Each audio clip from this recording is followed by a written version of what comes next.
Warning, the following audio transmission is based on theory and is intended for entertainment purposes only. It's Doomsday and its affiliates will not be held liable for anything your dumbass does. Listener discretion is advised.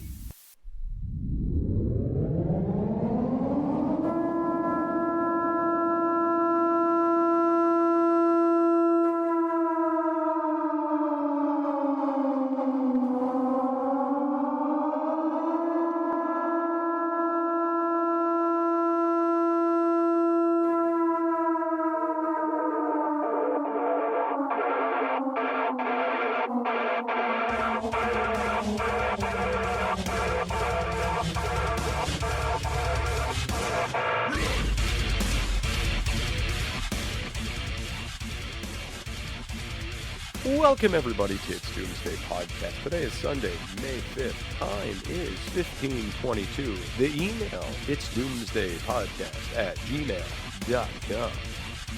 I got some updates for you guys. First thing is prep stuff. 2 campsites left. Get them while you can. For more information, go to www.prepstuff.net. I'm not going to beat up this whole there being 2 campsites left for much longer because they're going to go.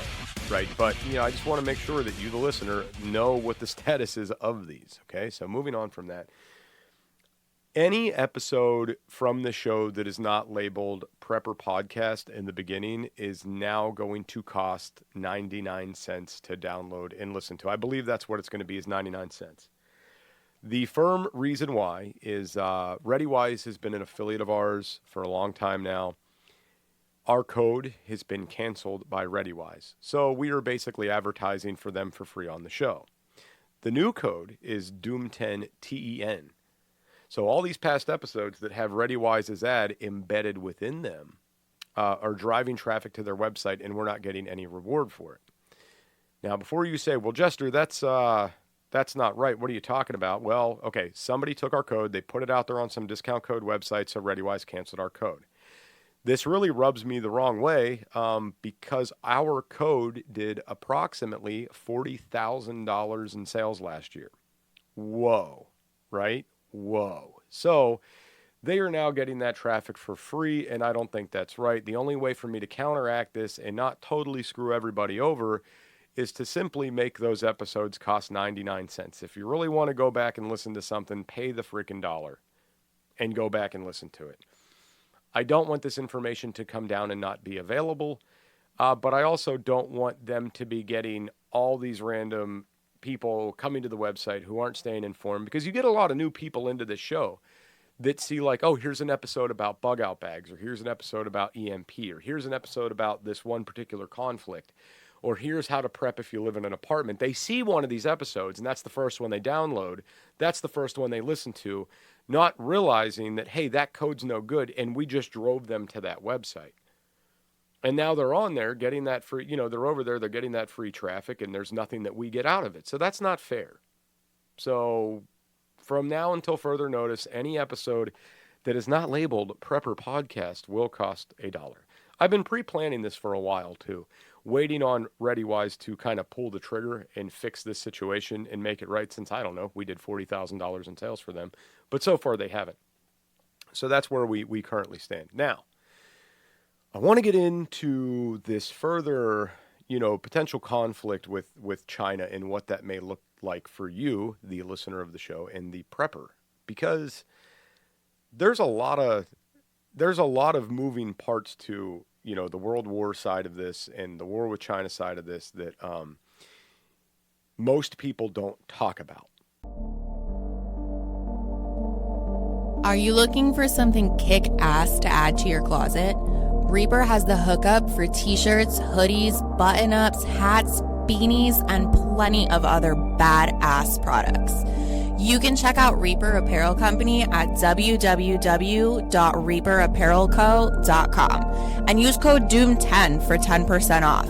Jester only stands behind brands he believes in, and Dan at Reaper Apparel has a mission, and Jester is on board. Go check out www.reaperapparelco.com today and use code DOOM10 for 10% off your entire order. Why be a sheep when you can reap? Use code DOOM10 for 10% off at www.reaperapparelco.com today. So if you've not been following, the stories in the news or any media or any social media, if you've been in the dark, there is now new things coming out that China has drastically increased their military budget. Somewhere in the tune of $700 billion.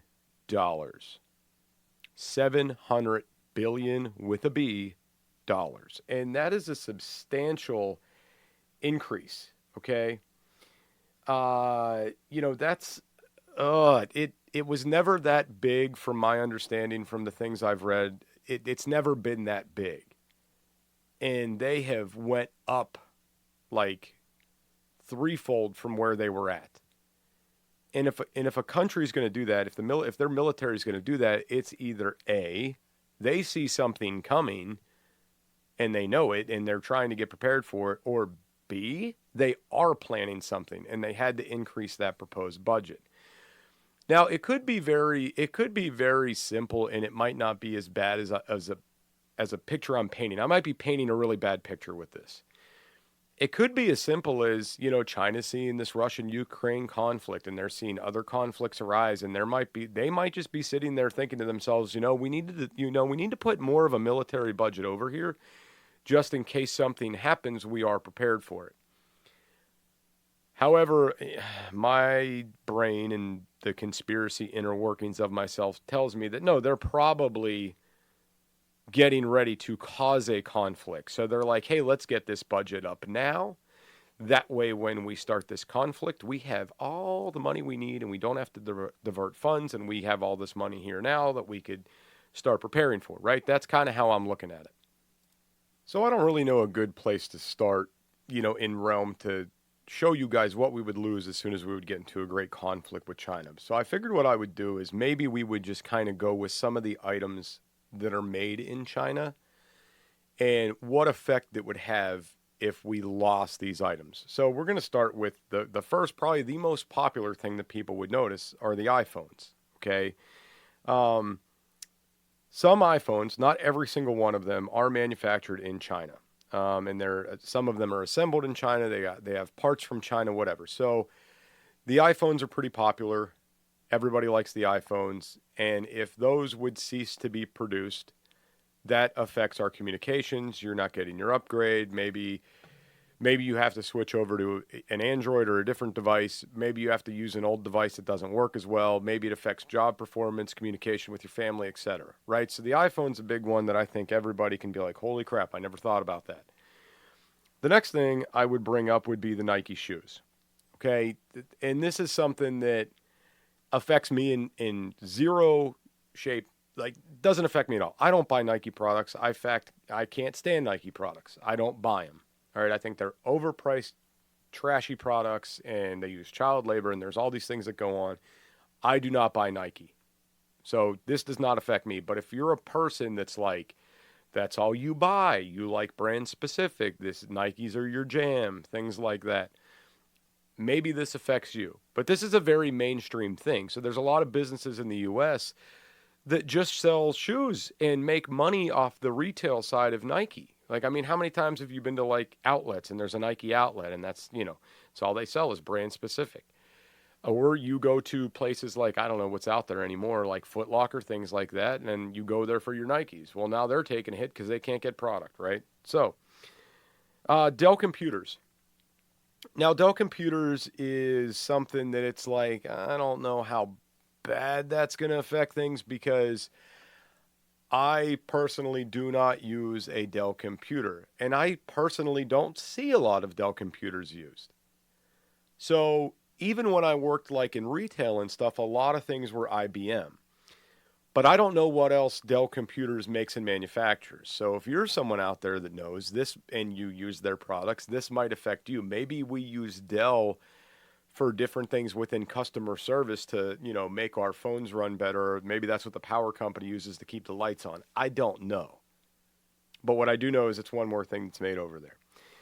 Levi jeans was something that really kind of hit me. Like, I don't buy Levi's, so I don't care, but Levi's are like one of the highest rated jean companies, like longest lasting, etc. I've tried their jeans. I don't like the way they feel. I don't like the way they fit. Therefore, I don't buy them, so it affects me in no way, shape, or form. But I'm sure they're not the only blue jeans that are made overseas.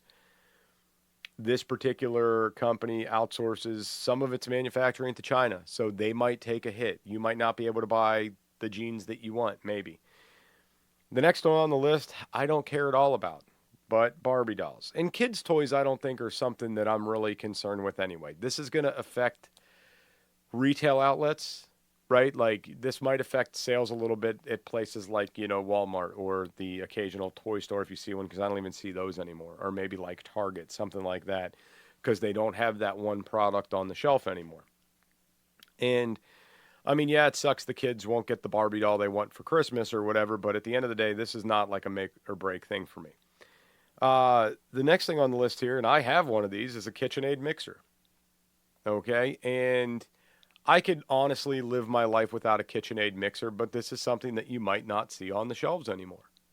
If we get into a war with them, people are going to buy them up. They're not going to be able to restock the shelves, and you might want one and not be able to get one. Converse sneakers. Again, Converse is a subsidiary of Nike. Okay, so if you're not getting your Nikes, you might not be getting your Converses. Okay, that's it. The next one on the list is Xbox, which, I mean, if it's the apocalypse, if we're at war, are you really going to be worried about playing Xbox? Probably not. But if there's another big lockdown during a conflict and you want to get your gaming console, you might not be able to. I think the economy might actually take a hit on this, because you got kids who want to upgrade these things and get the newest one every year, or maybe there's breaks and they want a new one. There's a lot of money made in the video game realm, okay? Ralph Lauren, don't wear any of their stuff either, and don't care to. Disney toys, that's another one on the list here, which, again, is something that I don't care about, but would affect retailers, would affect the kids during Christmas, things like that. HP printers. Now, this, to me, is something that I think would have some sort of an effect.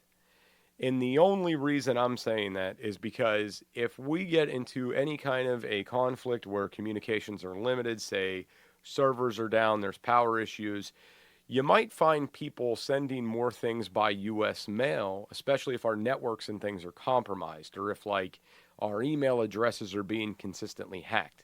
Maybe you start printing things and mailing them, and you have, think about it. When we went through the pandemic, we were really limited on printers. I remember my wife trying to buy one, and she was telling me they only have like one option available. They're not getting printers because of the lockdown. So if we stop getting these products entirely, that's going to suck. Like, we're maybe going to need these printers. Ray-Bans, something I don't care about, but I thought it was really interesting that some of the Ray-Bans are made over there. I wasn't expecting this. American Tourister luggage, don't really care about that. Don't think that's a big thing here. Gap clothing, again, retailers will take a hit. Not going to affect you too much.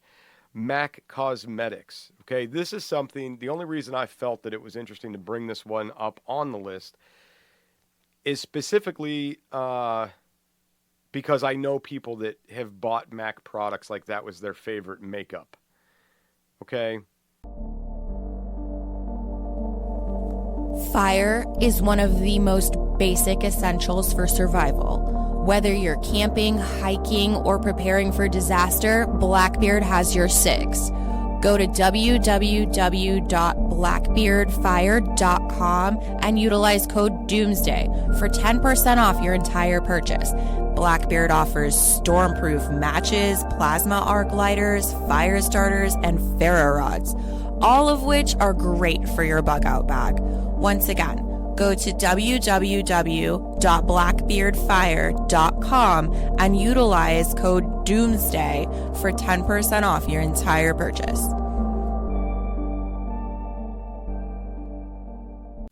So, if you guys want to go back through this list, I mean, there are tons of lists out there, but now those are the main things that we really use. And if you're wondering where you can find this list at, this is on geeksforgeeks.org. This is a list you can look up. and it'll tell you everything that's being made over there and things that are brand specific. So let's get into the food items. Instant noodles, probably not that big of a surprise that instant noodles like ramen are made in facilities in China. So stock up on your ramen noodles for the apocalypse, ladies and gentlemen. Frozen vegetables. Thought that was interesting because some frozen vegetables, like American brands of frozen vegetables, they may have been produced in facilities in China where they are packaged and processed and frozen for distribution. So I thought that was interesting. Canned fruit, one of those things you would stock for doomsday. Canned fruit coming from China. Might be limited on that. Which is shitty because in any kind of wartime thing where there's power outages and stuff like that, those are going to be the items you want to buy for the shelf life. So that sucks. Snack bars, things like protein bars, granola bars, things like that, a lot of those are manufactured in China.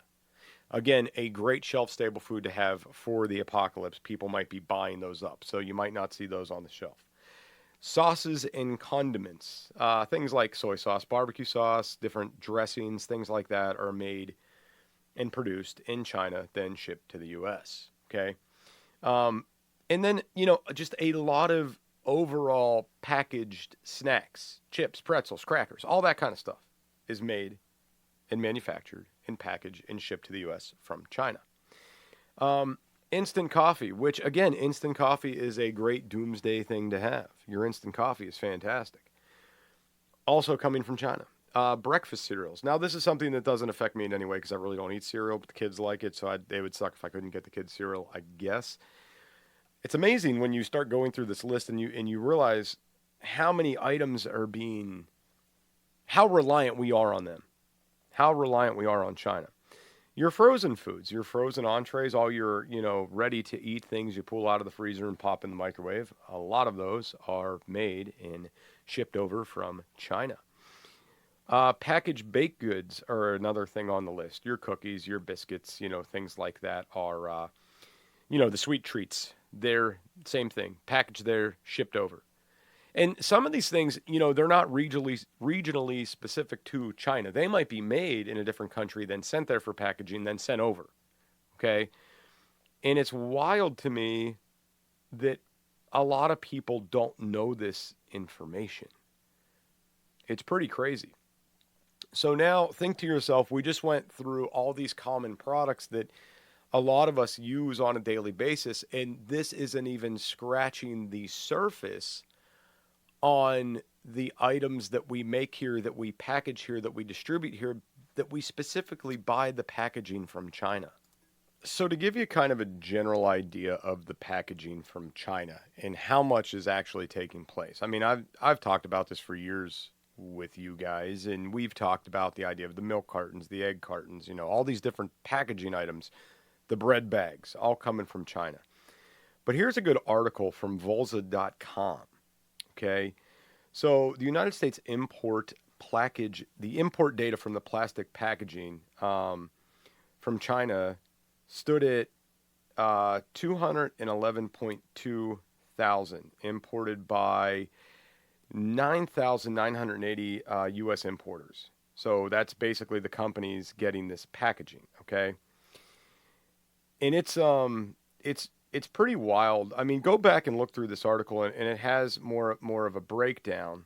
I don't think that there's a sufficient amount of data out there to suggest this, because you do have these. See, the problem we have with this, ladies and gentlemen, is that now you have all these independent companies, like these small mom and pop shops that have access to the internet and can make and manufacture a product and order the packaging and have it sent over. So these aren't some big retailer who's like putting their records out there for the world to see. And there's thousands of these little businesses across the nation. So to give you an example, you might have a guy that makes freeze-dried food products and puts them in Mylar bags. And those Mylar bags might be ordered from China. You might have somebody that makes soap and candles, and they buy their shrink wrap from these things from Chinese manufacturers because it's so cheap. Okay, excuse me, I had a welding company for years that I talked about, from time to time on the show. And there was a weird one-off Chinese loophole company that I would order my welding wire through because it was really good wire and I got a really good rate. And if I ordered so many of these in bulk, I would get like dollars off per spool. So it made sense for me. Hey, I'm down to my last 2 spools. Let's put an order in for 10 because I'm going to save so much money on these. It just makes sense to order them from them. And the quality with this is really good. Okay. But it's, to go through the list, I mean, it's a lot of plastic products, and this is what kills me. So we're just going to kind of briefly go through this. So any type of packaging plastic materials coming from them, speaker plastic, the rolling materials for the plastics. You've got plastic tray, like the plastic trays that things go in. You have things like straws, Halloween products like the masks in the totes that your candy or the bags that your candy goes in, things like that. The plastic toys are insane. How many plastic toys are coming from them as well? You're having like your big plastic bags, like the pallet style plastic bags. You're having those come over for like, building products, stuff like that. You're having your plastic planters for your vegetable gardens and stuff coming from them. Things like mixing bowls, like, that you would use to mix food and eat your cereal out of, all those bowls are coming from them. You're having tons of cartons. I mean, tons of different cartons, and not just cartons for food, but cartons for toys, cartons for meds, anything like that. You're having, and also your motor parts in your vehicles, the plastic components in your vehicles are coming from them. Swimming pools, guys, your swimming pools that you buy, like the little pop-up swimming pools, are coming from them.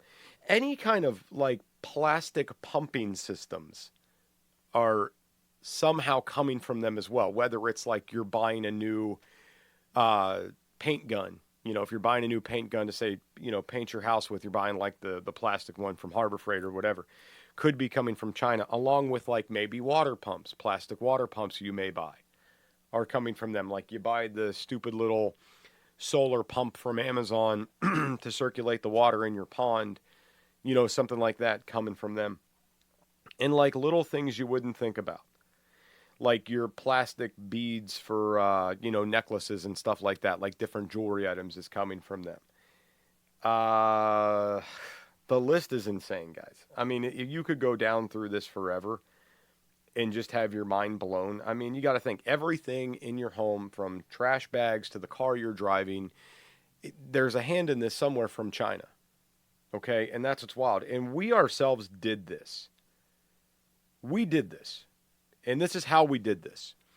We did this because we got it in our heads that plastic manufacturing was extremely bad for the environment. And everybody got on board and agreed with that. So what did they do? Let's send it overseas where we can't see it. Let's let a country that doesn't have the regulations, that we have, do this manufacturing and get this done. And I know you're kind of thinking, well, Dooms, look, man, like a lot of people can like live without these things and we could figure out a way around it. Well, you know who can't? The guy that frequents McDonald's, 2-3 times a day because he doesn't cook. And that's where he buys stuff at. And McDonald's is like, yeah, we haven't got our nuggets because there's no packaging to ship them in. Or no, we can't give you a burger because we don't have the packaging to put it in. Or no, we didn't get our oil for our fryer because, again, it comes in this packaging that we can't get. Or we can't give you that Coca-Cola because we're out of cups and straws because we never got these shipments. So this is like a systematic design to where all these big corporations that keep the country running have decided that they are going to rely on this foreign nation for everything that we have. And then when they pull the plug, this entire country gets shut down. Is it making sense now why, these products it's such a big deal that all these are made overseas, and if there's a conflict, how bad it's going to affect us? When this conflict with Russia and Ukraine started, What did this administration do? You can no longer get your Russian vodka. That was the only thing that affected me because I like Russian vodka. Everything else, not really. Did I pay for it at the pump? Oh, yeah, I did. And we're still paying for it at the pump. Want to be a guest on the show? Email it's doomsdaypodcast@gmail.com. That's it's doomsdaypodcast@gmail.com. So, you don't think for a second if China says we're at war with the U.S., we're cutting them off, we're no longer sending products there. Eventually, we will get our shit together and we will retool. Say that 5 times fast. We will retool. Yeah, say that. But the thing is, it's going to take a while. There's going to be a process there. And here's the thing that's crazy. You don't think about these things until they actually happen, but hypothetical scenario. The grid goes down. We can't pump water to your house. You're on city water. We're not getting new water bottles from China to be able to give people cases of water. Your tap is not working at your house. What do? Do you lay down and die because you can't get proper hydration? Yes, you absolutely do. That's exactly what happens. If your tap is not working and you cannot get water and we run out of bottled water to pass out to citizens and distribute, then what happens? You can't magically turn that water on your own. We're like so many people out there are not on a well or not on a cistern or not doing rain collection. If there's no power, we can't pump water. If we can't pump water, you're screwed. And I know what you're thinking. Well, Dooms, there's water towers out there that provide that pressure. Oh, yeah, there is. But they have to get the water up into those towers, and that requires power. So once it's depleted, what happens? If you have good emergency management planners in your area, they might have a contingency plan for this, say backup generators. They might have some kind of mechanical pumping systems in place to where it's like, hey, you know, we have our electric generators that run these pumps, but we also have PTO systems that will pump this water to where we fire up these PTO engines and it starts these pumps and we get those towers refilled again. Maybe they have something like that in place, but you still need fuel and different things to run these. So again, it's not the hiccup of being off the grid. It's not the hiccup of the water's no longer being pumped to your house. Yes, that'll all suck. The big hiccup here is we don't make and manufacture these bottles here. Therefore, we cannot fill the bottles with water to distribute throughout cities or towns or wherever. We can't do it. We are very limited in that capacity. So what's on the shelves will get distributed, it'll get used up, and then you're out. You're done. It's over. That's it. And then what you will have happen is you will have people saving soda bottles and going to different places to refill their water until they essentially, you know, run out of gas or it becomes too big of a headache or something just catastrophically goes wrong. You can't leave your house and you don't have water. And that's why I'm so adamant with the water with you guys all the time. Have filtration, have rain collection, have something set up. Have that figured out, because it's not just about bathing. It's not just about washing the dog. It's not just about, you know, being able to cook with that water. It's you physically need to drink water to survive. Like, you have to do that. And if you don't, you are screwed. And no one's taking that into account. That is one big thing here, guys. That's what myself, in order to prepare for this, and that's what we need to get to. How do we prepare for this? How do we do that? Do a rainwater collection system if you haven't already. This is not very hard to do, ladies and gentlemen. If you got a gutter system on your house, you could divert that gutter system into a vessel to collect that water. If you have filtration, you are good to go. If you've got some bleach laying around, 8 drops per gallon, ladies and gentlemen, you are good to go. That's it. That simple. Unless they start producing some kind of crazy chemical acid rain, we'll be okay. If you're on a well, having a backup power system to run that well is fantastic. Do that. If you're near a creek or a stream or whatever and you can collect that water and it is not compromised, if it's still safe to drink, great, awesome, you're in good shape. I personally, and some people can get on board with this, other people can't. I like to buy the glass containers, like the glass jugs for water collection, and I know they're bigger and they're heavier and things like this, but I prefer the glass. I could easily see through it to see if there's bacteria in there. I could see if it needs washed out. I could see in there. I could see if the water's starting to get a green tint to it. I can see that. I like that. If I drop it, it's going to break. But I'll tell you what, if you have a 1 gallon water container and if it drops while it's full, it's probably going to break too. The likelihood of the plastic breaking as opposed to the glass I get is there's less likelihood of that, and I understand that. But at the end of the day, I like the glass containers. But I'm also the type of person, I will just go down to the creek and I will get a 5 gallon bucket of water and I will bring it back to the house and I will filter it and put it in cups or do whatever I need to do to make sure everybody's getting enough water to drink. Yep. The other way to prepare for this, and I've stated this on the show multiple times, go out there, do the research into the products you use the most. If you come to find out that these are specifically in Chinese packaging and this conflict starts, I'm not saying to go out there right now. Like say that you need to take a certain vitamin every day because it makes you feel really good. Like say you take a B complex and you're like, this makes me feel really good. You don't need to go out and buy every B complex on the shelf and stock it. But if this conflict starts, you might want to get that off the shelf before everybody else does. Because when this conflict starts, they might be worried about bread and meat and eggs and things like that, cheese, whatnot. They might not be thinking B complex, but you listen to this show, and now you're thinking B complex. I need that B complex to feel my best. And I still want to feel my best if shit's hitting the fan. So as other people are running around like chickens with their heads cut off, buying up these different things, you could say to yourself, well, the only thing I really need to get for myself is the B complex.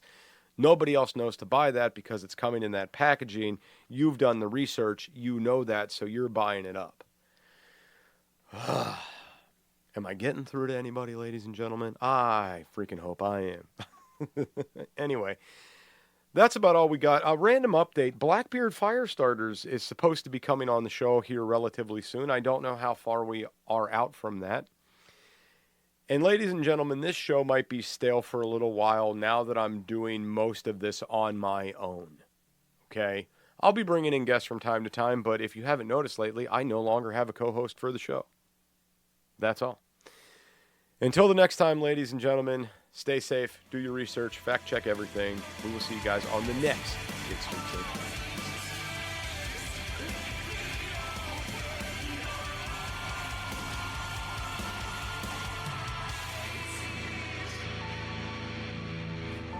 This is an emergency action message.